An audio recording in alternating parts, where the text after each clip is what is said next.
Okay, so here are some tips to be creative with your creditors. If you lose an income, if you come down with an illness, if you are otherwise suffering financially, and if you are living from check to Monday, you know that's when you get paid on Friday, you kick it on the weekend, and by Monday you're broke. You see, check to check will be a blessing. If you're living from check to 2 o'clock, that's when you get paid in the morning, and by 2 o'clock in the afternoon you're broke. Or if you are living from check to yesterday, that means before you got paid you were broke, and after you got paid you were still broke. You see, I've been in all of that, and I've overcome it, and you don't have to do that. So I want you to get creative with your creditors in this season if you don't have the financial resources to take care of all of your bills.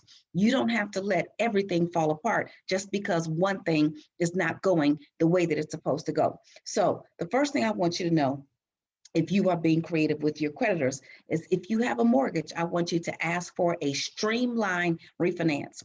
Don't just call the lender and say, I need to refinance and I can't afford my payment. Ask for a streamline refinance. A streamline refinance does not require any pay stubs. It does not require a look at your credit report. It does not even require a job. A streamline refinance is going to be a rate and term adjustment, and they are not going to have to look at any of your financial or credit history. If the person you are speaking to does not know what a streamline refinance is, then you need to ask for their boss. If they don't know, ask for their boss. If they don't know, ask for their boss. Keep on asking for bosses until somebody knows what you're talking about. Now, eventually, they may tell you, we don't offer a streamline refinance because of the kind of loan that you have.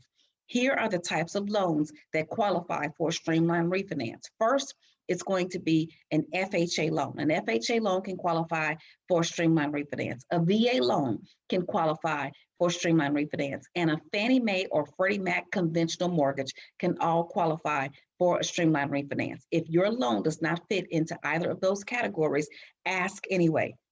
And if you still have trouble, join the Homebuyers Club at asklynn.org so we can give you a mortgage approval plan to help you get in position to refinance, to either tap into your equity, to take care of something that is critical, or get the rate and term repositioning that you need to save a little bit of money and pay off your mortgage. The next thing I want you to understand is we are facing a time when credit lines might be significantly impacted. So if you've got a lump sum of money and you are thinking you're just going to pay your credit line completely down and then go back and use it again if you need it, don't believe the hype. Because when credit guidelines get strict, if you make a significant payment on that credit line, then they may reduce your credit line to the limit that you just paid it down to. So let's say, for example, you have a $10,000 credit line and you're not using it, okay? But you just say, I'm going to pay it down. And so when I need it again, then I'll be able to use it. Well, if you pay it down to $5,000 and think you still have $5,000 in available credit, they may reduce your limit to the $5,000. So of course I want you to pay off your debt, but I want you to be strategic about it. I don't want you to use your last money that you have available with no emergency fund, nothing to fall back on when you're paying off your debt. I want you to be strategic about it, and I'd much rather you use the debt snowball method. The other thing that I want you to do is to make sure you max out your cash advances before they disappear. So now people who are paying off their debt are going to say, oh, don't do that. I want you to sit down and wait a minute. All right, just wait a minute. Okay. I am talking about people who are potentially facing a situation that could collapse them financially. I am talking about folks who are facing unemployment or some other major catastrophe, and you have no other resources. Because see, what happens when there's an interruption in income or a pandemic or something, people are finding themselves in situations where they have nothing to fall back on. So if you've got a credit line with a cash advance, then I am suggesting that if you may be facing a difficult time, that you take all of the cash out, put it to the side, and then use it when you need it. Don't take the cash out and go buy a new pair of shoes. Don't take the cash out and go buy a new car. Don't take the cash out and go buy a whole bunch of jujus, stuff you don't need that you can't even remember. I'm saying max out your cash advance, because in the event of a financial crisis, they may minimize your cash advance ability at a time when you really need it. Again, I am talking about dire straits. I'm not talking about just a random way of living and existing. I believe you should spend less money, get more money, and get your money back, which I talk about in a whole nother class. But the whole idea is this: you don't want to be, you don't want to come up short. You don't want to be in a position where you have absolutely nothing to fall back on in the event of an emergency. The other thing that I'm going to help you understand, I'm going to help you understand what an emergency is and what it isn't. An emergency is not paying your child's college tuition. They can go to a free school. In my household, school is free. If you get A's, you go to school for free. If you get C's, you go to the free school. So an emergency is not paying college tuition. I do not recommend you tap into the equity in your home, pull out money from your 401k, or for any other reason to pay for a college education for your child that I know you love. Because guess what? There are other ways to get that college education. Now, if they're in their last semester, about to walk across the stage to get that degree, now that may require some other kind of creative ways to get that money. But in general, you've got a child who's a freshman or a sophomore, and you're about to go pull out cash advances and take out loans and do all this stuff. No, I am not suggesting that you do that. All right. An emergency is not buying a new outfit for Easter, for the Mother's Day event, for the church event, for the Jack and Jill event, for the sorority event, for any of those other kind of events. That is not an emergency, okay? I am not talking about using this money for these self-made, man-made, woman-made emergencies that are all in our heads to fulfill our ego so we can look good on the outside. And what we really need is to have financial integrity on the inside. So that is not an emergency, okay?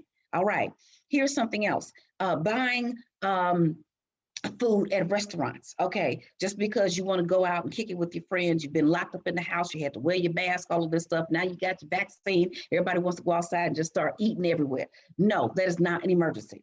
All right, now if you are having a business meal and you are discussing business and it is a tax write-off, that's another matter. But I also don't want you going out spending $3,000 a month on business meals, okay? Because you're not going to get all of that money back. Now, the good thing is business meals are 100% tax deductible due to the pandemic and the influx of the CARES Act and so on and so forth, but you still want to exercise restraint. An emergency is keeping your utilities on. An emergency is not allowing the roof to fall in, okay? An emergency is preventing an eviction. An emergency, and only if you have a way to pay the rent after the eviction is cured. If you're going to use funds that you really should not be tapping into to pay off an eviction and you still cannot pay your rent next month, you need to keep your money and move. That's what you need to do. There are too many people, I paid off the repossession, but I still can't pay the car note next month. No, keep your money and get a new car. Keep your money and figure out the next thing, because anything that you are supposed to have, you also need to be able to afford easily. And if you can't afford it, that either means the discipline wasn't there, it was a premature purchase, or something was in play that put you in a position that you cannot afford this item. And I don't want you struggling and sacrificing and giving up your last dime in order to keep it if you are not going to have any money to maintain it. All right.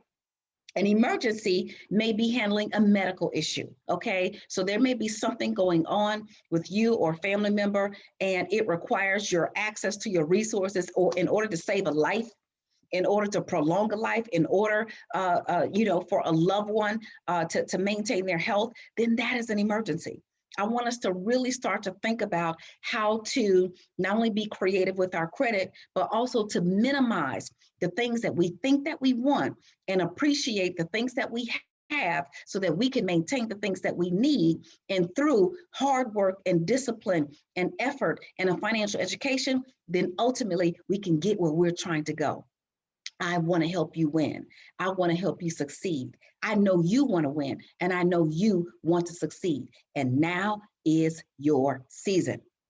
Do not spend all of your money on your creditors. If you can be creative with them, if you can communicate with them, if you can put things in place in order to protect your credit, if you can ask for a temporary suspension of payments, if you can ask for a forbearance, if you can ask for a credit moratorium that will not have a negative impact on your credit, then ask for it. And I want you to preserve as much cash as you possibly can so that you can be prepared in the event of an emergency. If you have more questions, you need a financial education, I want you to think about the Freedom Package and the Entrepreneurs Academy. Go to asklynn.org. And guess what? I'll be waiting for you on the other side.